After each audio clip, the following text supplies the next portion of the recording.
Isang pasahero ang patay at mahigit 70 ang naospital sa salpukan ng dalawang bus sa Tuba, Benguet. Sinisilip sa investigasyon kung nawala ng preno o lagpas sa bilang ang mga sakay ang isang nadisgrasyang bus. Nakatutok si Jamie Santos. Parehong napinsala ang dalawang bus ng Victory Liner na nagkasalpukan pasado alas 8 ng gabi ng Sabado sa bahagi ng Marcos Highway sa Barangay Taloy Sur, Tuba, Benguet. Ayon sa mga responder, karamihan sa mga pasahero ay nagtamo ng mga pasa, gasgas at sugat mula sa nabasag na salamin. May isang pasaherong nailabas matapos maipit sa loob ng isa sa mga bus. Pagdating namin doon, may mga pasyenteng nakahandusay, nakahiga, nakaupo nasa area. Then nadatan namin yung dalawang bus. Yung isa nasa itaas banda, yun yung unang nabunggo. Tapos bumunggo, nandun na sa baba, natumba, nag-flip. Yan. Meron isang patient na naipit sa bus pero luckily na-extricate naman. Sa datos ng Tuba MDRRMO, umabot sa 75 pasahero ang kanilang nirespondihan at dinala sa iba't ibang ospital. Kinumpirma ng Victory Liner na may isang pasaherong nasawi. Lumalabas sa investigasyon na nawalan umano ng preno sa may kurbada ang ordinary bus na may 87 sakay. Pababa na ito mula Baguio na makasalpukan ng pabagyo namang air-conditioned bus na may 39 na pasahero. Nahagip din ng ordinary bus ang isang SUV bago ito bumangga sa pader sa gilid ng kalsada at tumagilid. Accident-prone daw ang pinangyarihan ng aksidente. Dinala po namin lahat sa hospital, iba't ibang hospital kasi nga marami. Long sharp curve kasi, ayun nga, diretsong pababa. So baka yung preno natin uminit. Kaya bumigay na. May mga tinitignan ng sanhi ng disgrasya ang pulisya. Sa initial na investigasyon po natin, sir, is ang claim ng yung isang bus is nawalan siya ng preno, which is i-confirm naman natin dito sa ginagawa nating investigasyon. Sasama namin sa investigation, sir, kasi ang capacity ng bus natin is 68, sa initial investigation natin is 87 ang sakay po niya. Sa kanilang pahayag, humingi ng pasensya sa disgrasya ang Victory Liner. Nagsasagawa na rin sila ng internal investigation at nakikipagtulungan sa mga otoridad at ahensyang nakatutok sa disgrasya. Jamie Santos, nakatutok, 24 oras. Sinusubukan pa ng GMA News sa makuhang pahayag ng Land Transportation Franchising and Regulatory Board o LTFRB kaugnay sa disgrasya. Sa disgrasya sa Maasin, Iloilo, 3 naman ang patay nang bumangga sa puno ang isang truck. Kargado ng mga kawain ng truck na mabilis ang takbo hanggang sa tumbukin ng isang puno ng akasya. Bago nito, nadali ng truck ang kasalubong na motorsiklo. Dead on the spot ang driver at 2 sakay ng truck, habang nakaligtas ng isang pahinante na ginagamot sa ospital. Sugatan din ang rider at ayon sa pulisya, posibleng nawala ng preno ang truck at sinadya na lang ng driver na ibangga sa puno. Kinumpirma ng isa sa mga abogado ni Vice President Sara Duterte na bukas na magsusumite ng sagot sa Senate Impeachment Court ang kanilang kampo kaugnay sa kinakaharap niyang impeachment complaint. Maghihigpit na rin ang seguridad sa Senado bukas. Nakatutok si Jonathan Andal. Handa na ang ipapasang sagot ng defense team sa articles of impeachment laban kay Vice President Sara Duterte. Ayon sa isa sa mga abogado ng BISE na si Atty. Michael Powa, magpapasa sila ng sagot bukas na mismong deadline ng Senado na impeachment court. Pero hindi pa nila masabi kung personal silang pupunta sa Senado o ipadadala na lang sa email ang kanilang sagot. Sa media advisory ng Senado mula alas 8 ng umaga hanggang alas 7 ng gabi bukas, hihintayin ang sagot ng BISE. Kaya mas maghihigpit ng seguridad bukas ang Senado. Sa gitna nito, itinanggi ni Senate President Alan Peter Cayetano na tungkol sa impeachment trial ang panukalang payagan ng mga senador na makilahok at bumoto online. Wala pong katotohanan na yung amendment ng rule na to ay nakaugnay sa amendment sa rule sa impeachment. Bakit po? Unang-una, inadapt na po namin yung rule sa impeachment. Pag binago namin yun, ipapublish pa, tatagal pa po yun. Sa July 6, sisimula ng paglilitis kay Duterte. Para matiyak ang seguridad sa Senado, oras na magsimula ng impeachment trial, nakikipag-ugnayan ng NCRPO o National Capital Region Police Office sa OSAA o Office of the Sergeant at Arms. Regarding po dun sa paglalagay natin ng barrier, magdidepende po yan sa magiging koordinasyon po natin sa loob ng Senado. Sa ngayon po, ang nilalagay na lang po natin is yung ating mga personnel na para ma-ensure po na kahit na may mga dumadating po or may mga ralista na nagkakatipon-tipon ay maayos pa rin po yung flow ng traffic sa paligid po ng Senate. Jonathan Andal, nakatutok, 24 oras. Bago po ang pasukan sa susunod na linggo, may mga namimili na ng mga murang school supplies at dyan po yan sa Divisoria at sa Baclaran. Pero, inflation is real din ba pagdating sa presyuhan? Alamin sa pagtutok ni Bernadette Reyes. Taon-taon Divisoria, Maynila ang punta ni Zaira para mamili ng school supplies para sa mga anak niyang nag-aaral. Mas mura kasi kumpara sa mall. Tatlo yung estudyante ko. Kapag bumili ako ng bultuwa, may chance na hindi ko mabili yung iba pa. Tulad ng uniform, ng bag. Ayon sa mga tindera sa Divisoria, mas mababa ang presyo nila sa ilang school supplies kumpara nung isang taon. Mas mura po kasi ngayon ang school supplies since mababa namin siya nakukuha. So kaya namin siya mas bigay na mas mababang presyo. Base sa nilabas na gabay ng Department of Trade and Industry na gabay sa pamimili ng school supplies, ang 80 leaves na writing at composition notebook dapat nasa 13 to 52 pesos. Sa spiral notebook, 14 to 49 pesos naman. Kung may tahi, hanggang 47 pesos. Ang intermediate pad, 22 pesos ang pinakmababang presyo. Ang kada piraso naman ng mga panulat, 12 to 18 pesos sa lapis at 3 to 21 pesos sa ballpen. 12 to 114 pesos naman ang crayons, depende sa rami ng laman kada box. Ang pambura, 8 to 20 pesos. Hanggang 69 pesos ang pantasa at hanggang 32 pesos ang ruler.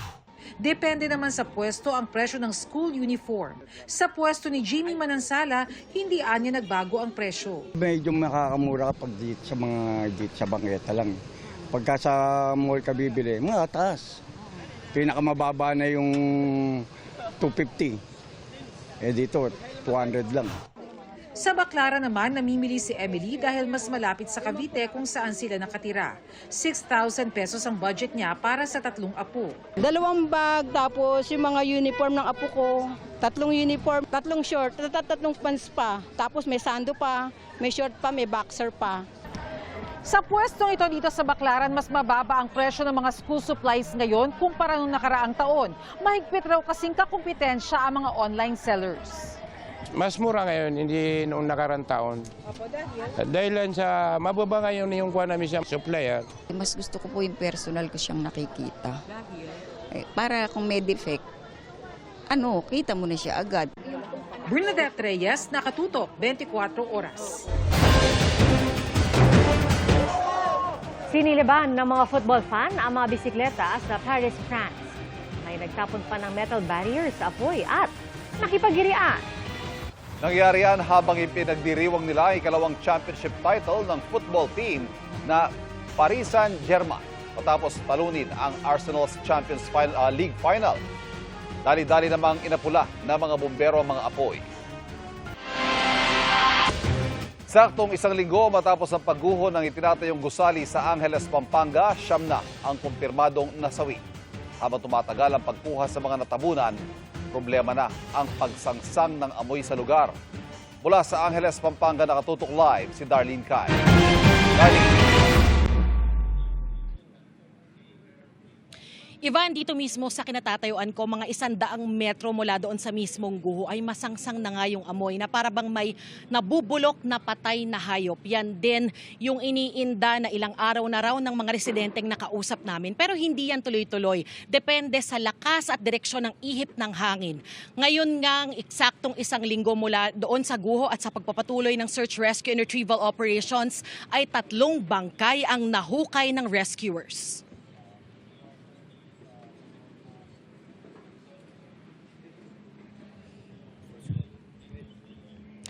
Katawan ng isang lalaki na natagpuan ng rescuers 7:42 kaninang umaga sa Quadrant 2 ng gumuhong ginagawang gusali sa Barangay Balibago, Angeles, Pampanga.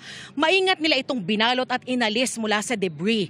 Inaalam ng mga otoridad kung siya ang may-ari ng vaccination card na nakita sa lugar kung saan siya nahukay. Siya na ang ika-7 kumpirmadong nasawi mula sa gumuhong gusali. Ngayong hapon, nakuha ang ika-8 at ika-9 na bangkay. Inaalam pa ng Angeles City Health Office ang pagkakakilanlan ng 2 ang labi sa pamamagitan ng Disaster Victim Identification Protocol. Nasa 11 ang hinahanap pa rin dito sa guho, pero ayon sa Angeles PIO, habang inaalam pa nila ang identity ng mga natagpuang bangkay ay hindi nila inaalis ang posibilidad na may iba pang nasa guho. Pahirapan at minsay nakapagpapaantala ng operasyon ng panakanakang pag-ulan. May mga nadedetect din daw na paggalaw o movements ng mga pusa at daga sa guho, pero inaalam pa kung may kaugnayan ito sa mga nasawi. Pero ang tiyak, problema na ang masangsang na amoy sa lugar. Kaya nagsasagawa na rin ang disinfection, fogging at misting operation ng Angeles City Sanitation Team sa paligid ng area ng guho para mabawasan ang posibleng banta sa kalusugan sa mga tao dito sa lugar. Narito ang panayam namin sa isa sa mga residente pati na rin sa PIO ng Angeles City.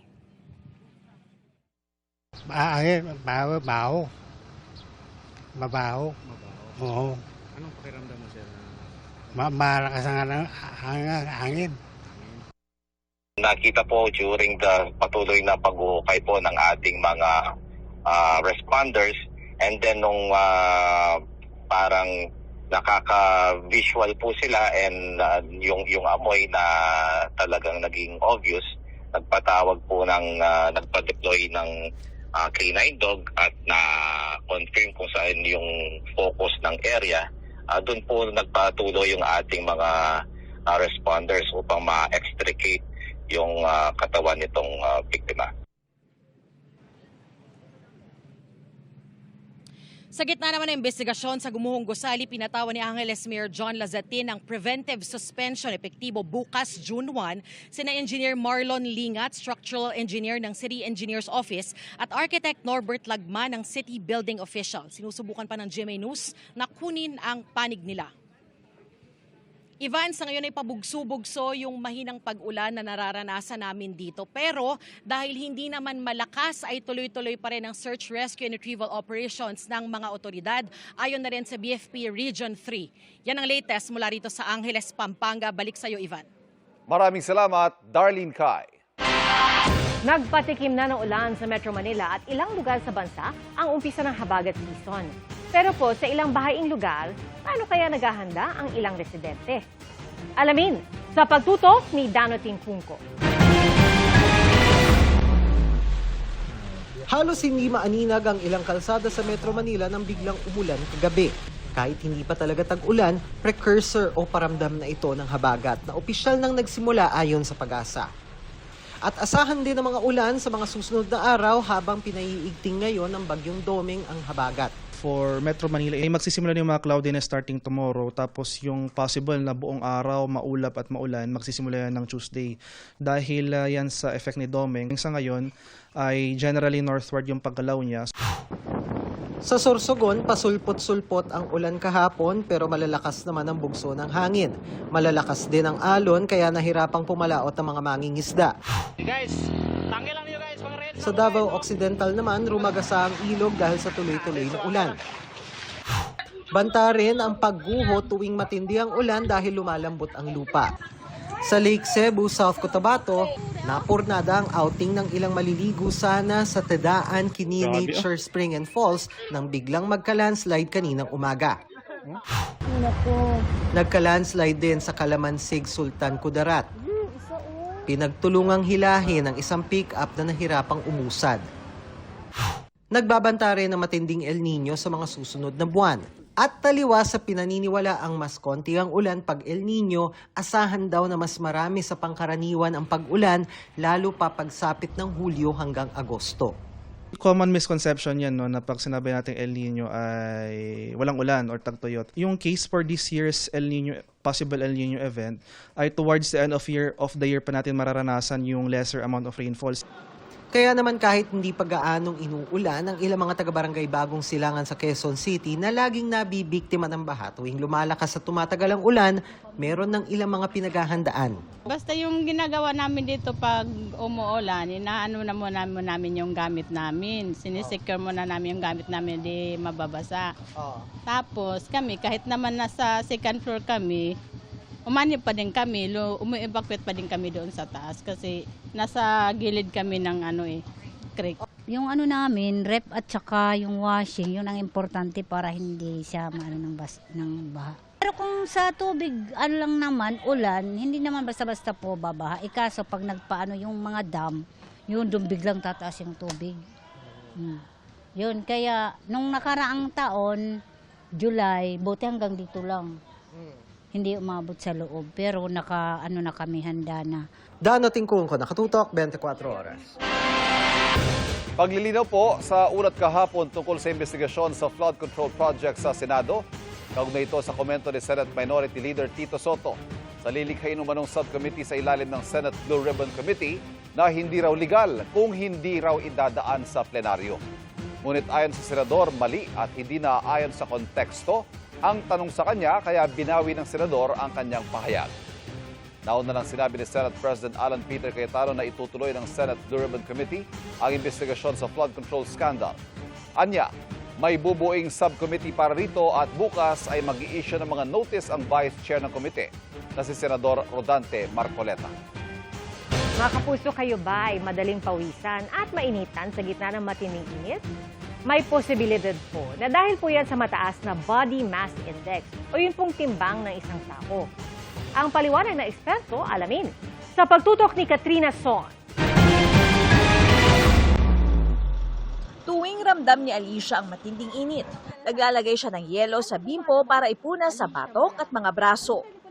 Hirap daw siyang maglakad mula nang madagdagan ng timbang. 87 kilos na kasi siya. Mas nag-iingat pa dahil diabetic at may alta presyon pa. Nung 55 kilos ako, mabilis akong kumilos, hindi ako inihingal, tapos kaya kong maglakad ng ilang oras. Opo, hindi ko nararamdaman yung init nun, pero ngayon parang kunting lakad mo lang, mga 5 minutes, hingal na ako, todo pawis na. Si Eileen Dumilaw na todo pawis at hingal kapag mainit. 80 kilos na ngayon. Sinusubukan daw niyang mabalik ang 46 kilos na timbang niya noong 2016. Medyo nahirapan akong kumilos yung pag masyadong mainit ang panahon, mabilisan na kilos, inom agad ng tubig para hindi hihingalin. Ayon sa isang eksperto, mas madaling ma-overheat o uminit ang katawan ng taong may sobrang timbang. Ang mataba, maraming what we call excess subcutaneous fat. Yung taba na yon, yung excess subcutaneous fat, it serves as an insulator. Siyempre, pag mas mataba ka, mas malaki ang iyong body mass index, yung tinatawag natin BMI. Kaya mas mataas ang ating heat production, ang paggawa ng init. Payo nila para hindi makaramdam ng sobrang init ang mga nasa heavier side o obese. Ugaliing uminom ng tubig lagi para laging hydrated. Hinay-hinay rin sa pagkain. Pinag-iingat din ng mga nakakatanda at iyong naka-maintenance na gamot. Yung mga maintenance medications nila may work differently. Like for example, if you're during warmer weather, baka magkaroon ng effect yung mga gamot na iniinom nila because the tendency is our BP is much lower.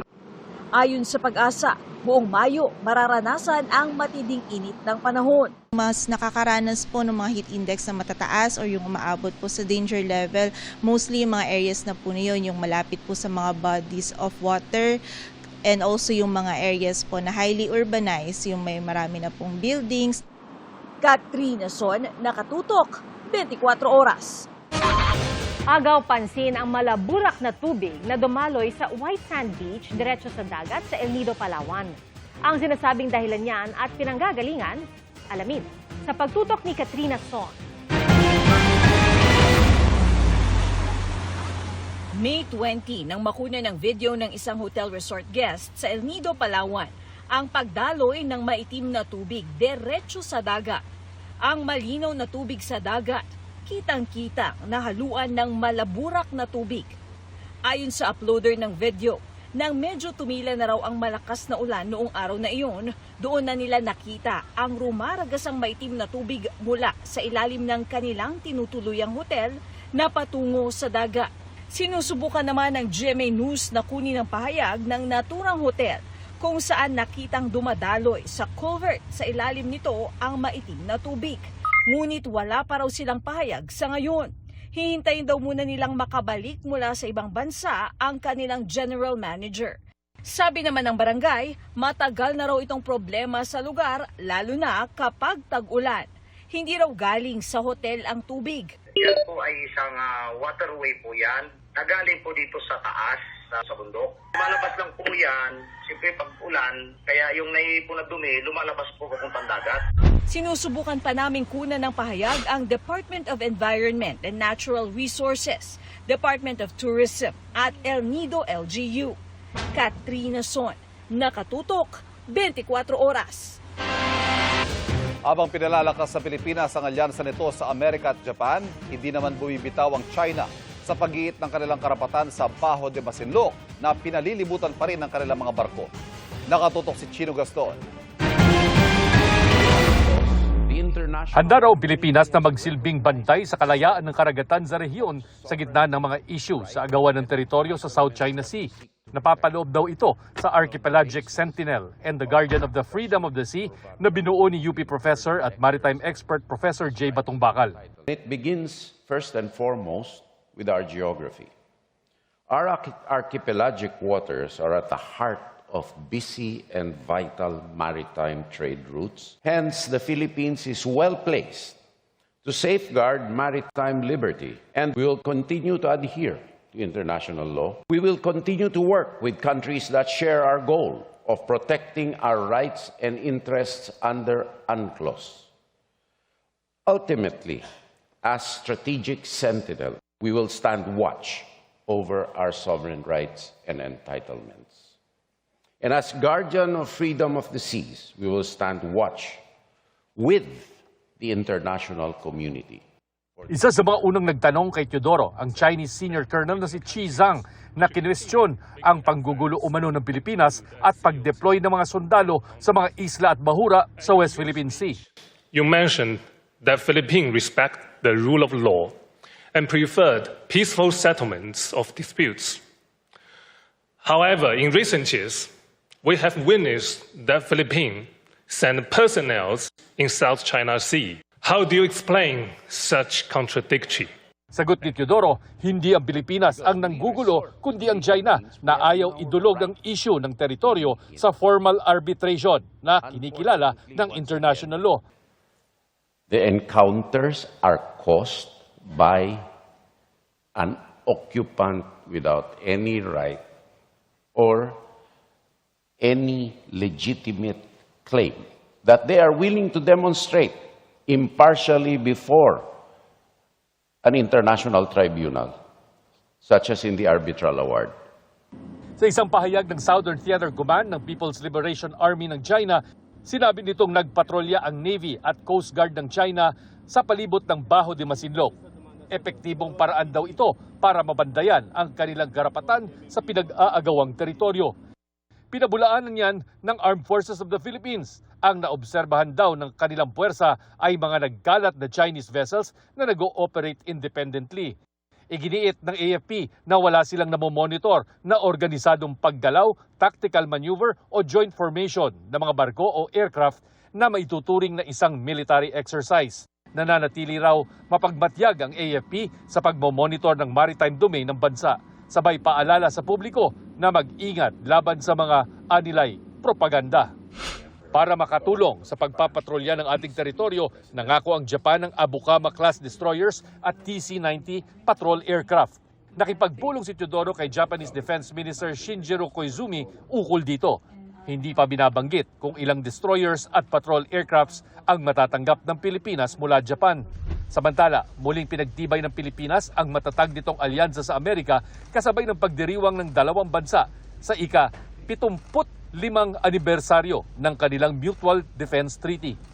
Ipinarating ni Teodoro ang pagbati kay U.S. Secretary of War Pete Hegseth sa ginanap na International Institute for Strategic Studies Shangri-La Dialogue kahapon. Chino Gaston, nakatutok, 24 oras. Paglilinaw po sa aming ulat kaugnay ng Pulse Asia Survey na kinomisyon ng Strat-based group kaugnay sa eleksyon 2028. Ayon po sa Pulse Asia, lumalabas sa survey na malakas na vice presidential bet si Senator Erwin Tulfo. Lamang sa head-to-head survey si Tulfo na may 46% kay Senator Robin Padilla na may 38%. Pero kung magtatapat naman sina Tulfo at Senator Bongo, 47% ang nagsabing si Go ang kanilang pipiliing maging vice-presidente, habang 42% naman ang nagsabing si Tulfo. Lumitaw din sa survey ang mga pangalan ni Senador Bam Aquino, Senador Rodan de Marcoleta at Senador Raffy Tulfo. Sa pagkapangulo, lamang sa head-to-head survey si Vice President Sara Duterte kay Naga City Mayor Lenny Robredo. 51% ang nakuha ni Duterte habang 41% naman kay Mayor Robredo. Lumabas din sa survey ang mga pangalan ni Senador Bam Aquino at Senador Raffy Tulfo. Isinagawa ang survey mula May 3 hanggang 7 na may sample size na 1,500 at nationwide margin of error na plus or minus 2.5%. Kapapasok lang po na balita, muling dumaloy ang puson sa Bulkang Mayon. Ayon sa FIVO, sa karoon ng pyroclastic density current na nagdulot ng usok ang bulkan na patungo sa east-northeast nito. Nakataas ang alert level 3 sa Mayon. Ibig sabihin po niyan na pinagbabawal ang pagpasok sa 6-kilometer permanent danger zone. Sa inaasang dagsa ng mahigit 28 milyong estudyante sa susunod na linggo, kamusta kaya ang classroom student ratio ng ilang pampublikong paaralan sa Metro Manila na may pinakamalaking populasyon? Nakatutok si Von Aquino.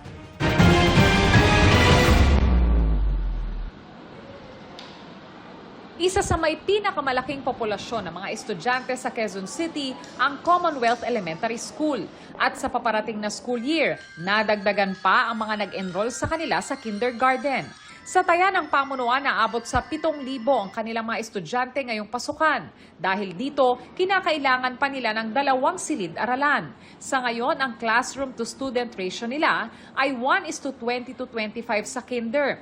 1:35-40 sa grades 1, 2 at 3 at 1:40-45 naman sa grades 4, 5 at 6. Meron po kasi mga rooms na maluwang, big rooms. Na kung i-divide po yun, magkakasya po yung 20 kinder pupils saka another 20 dun sa kabila, there's a division. Kaya kasya po yung 40 pupils, kinder pupils sa isang classroom. Sumulat na raw sila sa Department of Education para tayuan na lang ng gusali ang kanilang covered court. Hiling din nila na mabigyan ng laptop ang kanilang mga guro at mabigyan sila ng TV para makatulong sa kanilang lectures. Paggawa ng partition sa mga classroom din ang solusyon ng Bagong Silangan Elementary School na may pinakamalaking bilang ng mga estudyante sa Quezon City. Halos 9,000 ang kanilang enrolled students. Ang kanilang classroom-to-student ratio, 1:35-45 at 1:50.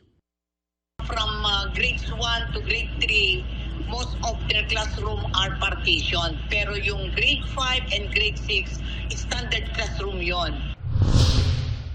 Ito yung covered court ng Bagong Silangan Elementary School na naisana ng kanilang pamunuan na ma-convert bilang multipurpose building. Kapag daw kasi nangyari ito, magkakaroon sila ng 12 karagdagang classroom na makakatulong nila para naman mabawasan yung dami ng mga estudyante sa kada silid-aralan.